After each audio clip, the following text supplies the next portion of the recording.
Hello, welcome to another episode of eTraining Guides. Today we're going to be talking about how to create an automatic deployment rule for Office updates. So with that, let's get started. So I'm in the console, and you want to go to Software Library, Office 365 Client Management, and in here you have kind of a dashboard of what for Office 365 Client Management. You'll see Office 365 clients, you'll see client versions, and some other information here. Devices without 365, so a lot of my servers don't have it, so I can deploy that. But with that, we're going to go ahead and create this automatic deployment rule. So I'm going to click on this, create an ADR. So I'm going to call this Microsoft Office Updates.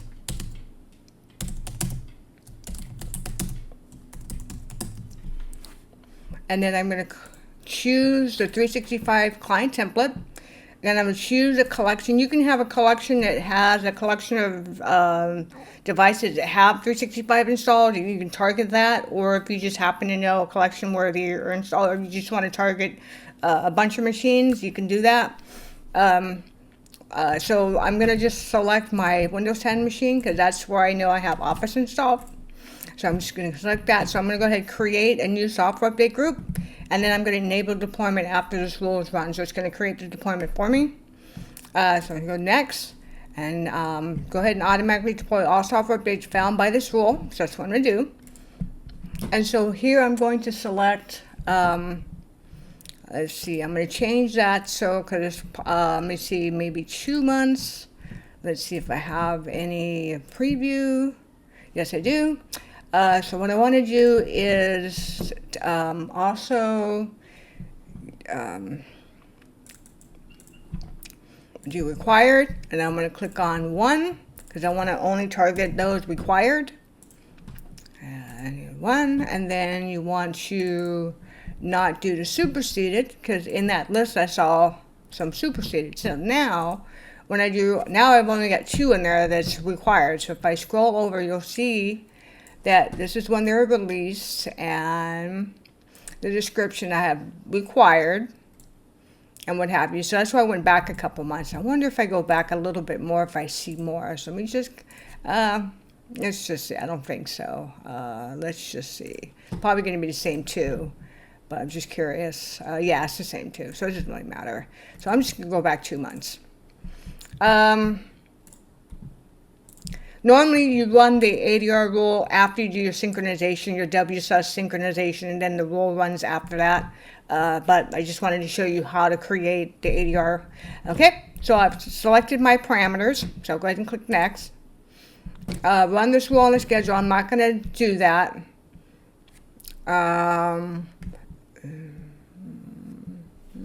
You can run this on the schedule if you happen to know when your self-update, like if you do your WSUS sync, like every morning at a specific time, you can say run, a specific schedule. Or you can say don't run. Maybe you just want to run that when you're ready to do the push. Or you can run the rule after the software update synchronization is done. So I'm going to do not automatically, but it's up to you how you want to do it. But there are options. Those are your options. Click on Next. As soon as possible. Let's say you want to install at a specific time, as soon as possible. Or let's say you want to do it at a specific time. You can, like once a week. You have once a week. You have every 7 hours. You can have however often you want to run that. It's up to you. So I'm just going to do it as soon as possible because I just have the one machine. And then you can do a specific time. You can do a specific, days or weeks or something to make it available. So let's say you want the available to be, you obviously want it to be available before the deadline. So this would be your available time. See, this is available. So let's say you want to be available within 1 day of the deployment. And then let's say you want this to run, 4 days or something, or let's say 1 week, once a week, every 7 days. So it'll be there in a day, and then I'm going to let this run within 7 days. If you have like hundreds of thousands of machines to do this. You can set the schedule however you want that makes sense to you. So right now I always like to do as soon as possible, please make this software available as soon as possible on my machines. And then I can set a specific schedule to install it. So the deadline is when the install will occur. The available time is when you want the updates to be available on your devices. So just keep that in mind. So I'm just going to do as soon as possible in both because, again, this is my lab environment. And so there. So you can also change it to based on client local time if you're at a specific region. But if you're a company that's worldwide, you might want to have different deployments for Asian Pacific or Latin America or U.S. or Canada. Or if you have, deployments for particular regions in the U.S. or whatever, you can do northwest or east or south or whatever. You can do that too. But I'm just going to do based on client local time because my client local time would be Pacific Standard Time. So keep that in mind. So I'm going to do that. So here's now you can choose to I'm just going to do reboot notice because I don't want the users to see every notice of every deployment I push out. So I'll just only show when a reboot is required. Most software office updates sometimes don't require reboot, sometimes they do. It just depends on the update. So here's the deadline behavior. So when the installation deadline is reached, allow the following activities to be performed outside the maintenance window. So if you have maintenance windows in your environment, and you only want software installation and reboots to only occur during that maintenance window, then you don't need to select any of these. So keep that in mind. If you also want to suppress the reboot, so software updates requires a system restart complete, you can suppress the restart on servers and workstations. So let's say you don't want to have servers rebooted, for example, if you're pushing to whatever, you can just say don't reboot the servers, but go ahead and reboot the workstations. Users will get a notice when a restart is pending, and it depends on your client settings, your rules. So you can have the default is 90 minutes and then 15 minutes. So basically what happens is if there's a restart, it will notify the user with a little pop-up that says, system restart, and it'll give you like a countdown of 90 minutes. So they have like up to 90 minutes, and they can snooze that window. They can snooze it. And then the last 15 minutes of that hour and a half, they'll see another window pop up. It'll be red, and they won't be able to snooze it. They won't be able to move it out of the way. They won't be able to clear it. It'll be on their screen for 15 minutes, giving the user 15 minutes to save all their work before it reboots the workstation. So again, it depends on how you want to handle the reboots and all that stuff. So I'm just giving you the options. So I'm not going to suppress anything because I don't have a server that has Office installed. So, and then also you want to make sure that you select if any update deployment requires a restart, you want to make sure it reruns the system, reruns the software update deployment evaluation so that when it reboots, it reruns the software evaluation, software update evaluation, and that sends information back to SCCM saying, okay, I'm done my reboot, I'm now compliant, and it will be in the compliance section. Otherwise, it'll just be in that pending reboot. So make sure that's selected and go next. Create an alert for this rule. No, I don't want to do that, but you can. And maybe you want to create an alert if the compliance is below 90%, you can do that, or 80%, whatever you want to do. I just have the one machine, but I wanted to bring that up if you wanted to have that alert, again, because it's an automatic deployment rule. I'm not going to generate anything, and I don't have Operations Manager yet, so that's coming later. So I'm going to go next, and then I'm going to create a new deployment package. So I'm going to call this Microsoft Office Updates. And then I'm going to give it a source. So I'm going to go ahead and create a folder. Updates. I'm going to call a new folder ADR Office Updates.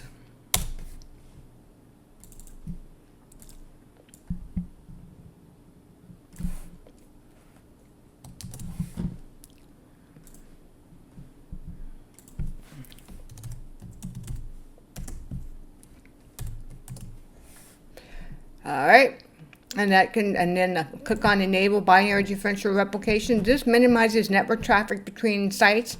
Binary differential replication updates only the content that has been changed in the package. So you want to check that, otherwise it just kind of re-updates the whole everything. So so we have the new package. We got that. That's fine. This is on clients can download. That's fine from the clouds. We're going to not go over that. So that doesn't apply to me. So I'm going to hit next. And then I'm going to add my distribution point that I want to have this content. So I'm going to do that so it can replicate the package. And then there we go. Just download software updates off of clients. Go ahead and download. And the rest is just a summary of what I'm going to do. And then there we have it. So now when you go to the under software library, you'll see something called automatic deployment rules. As you can see, I have one for definition updates, I have one for Office, and I have one for Microsoft Edge. So now what I do, because I told it not to automatically create the deployment, so I'm going to run this now, and it's going to create the deployment, it's going to create the package and all that stuff for me. And so I'm going to go ahead and run this now. And I did it this way so I can sort of demo this. Now, once you run a automatic deployment rule, there's a log file that you can check called Rule Engine. So you want to go look at I'm going to go open up this, and I'm going to go ahead and click on, I think it's either Rule Engine or Engine Rule. Let me see. There it is. Yep, Rule Engine. You click on that. And now it's downloading contents. See, now it's doing the Office updates, you can see. So now it's doing the stuff. So I'm going to leave that up. So what I'm going to do is I'm going to come in here. Oh, wait, before I do that, let me go to the software update. It's probably created a package. There it is, software. I call it, that's the package called software updates. That's today. Let me look at and there it is. Oh, no, that's not it. It hasn't created a deployment yet. All right, so I'm looking through, as you can see on the files here that I created, you can see the two updates are downloading.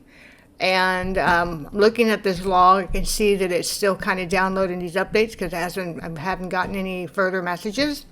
So I'm going to kind of leave that open. And I can see it's still downloading, even though it's sort of replicated the content, but it hasn't created my SUG yet, so I'm just waiting for that. And as you can see, it just created my SUG called Microsoft Updates, and it gives me the date. If you look at the logs, it was going through, and okay, so that's okay, that's kind of normal. Sleeping for 15 minutes. All right, so looking at this, so I've got my SUG. I got my deployment package, and we can tell that it's replicated to the DPs. Now when I click on the deployment rule, you can see where it's a success, it's finished.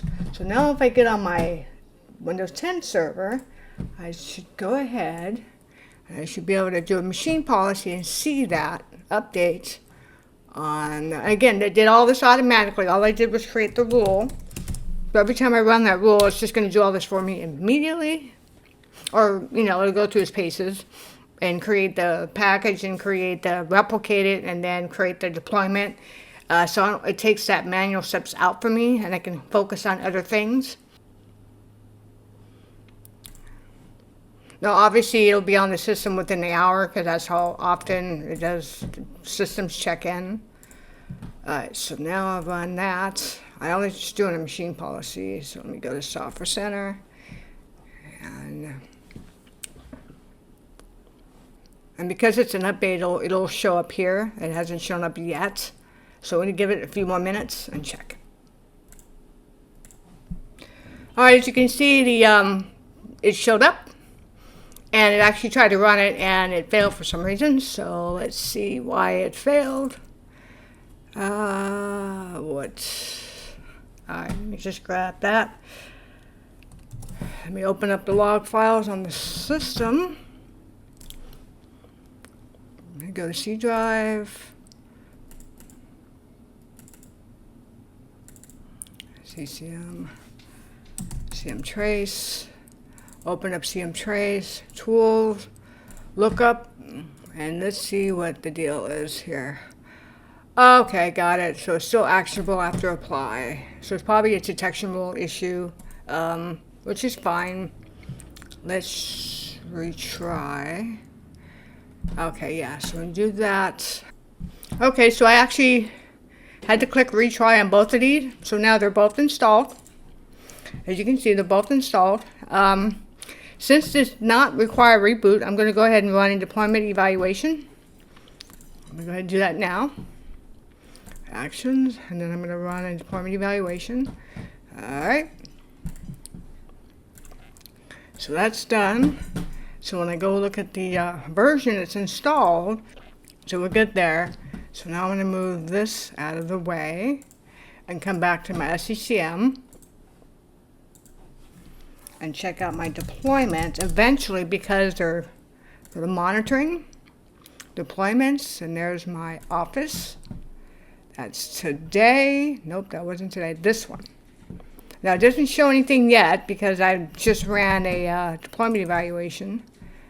So it's not going to have to run summarization. I probably should give it 15 minutes and then run this, but let's just run it now. At least I'll have a date. Did I click on it? Yeah, there it goes. And click on refresh. There we go. As you can see, there we go. It's one compliant. That Windows 10 machine. Voila, all done. And so to recap, we created an automatic deployment rule for Office updates. We selected our parameters for the date release, required no supersede after coming here and clicking on this and created the steps, and then created a package, and then downloaded those updates to that folder I created here. As you can see, there are only two. And then it created my SUG. Then it created the deployment. The SUG is for the deployment. The packages are for the DPs. So, and there you have it. That's basically it. So that's how you create a automatic deployment rules for Office updates. Again, thanks for watching. If you like this video and you considered and this was helpful to you, please give it a thumbs up. Consider subscribing. There's going to be a lot more content coming your way. Again, thanks for watching, and let me know if you have any questions in the below comment section, and I'll try to answer those questions. Again, thanks for watching. Bye-bye.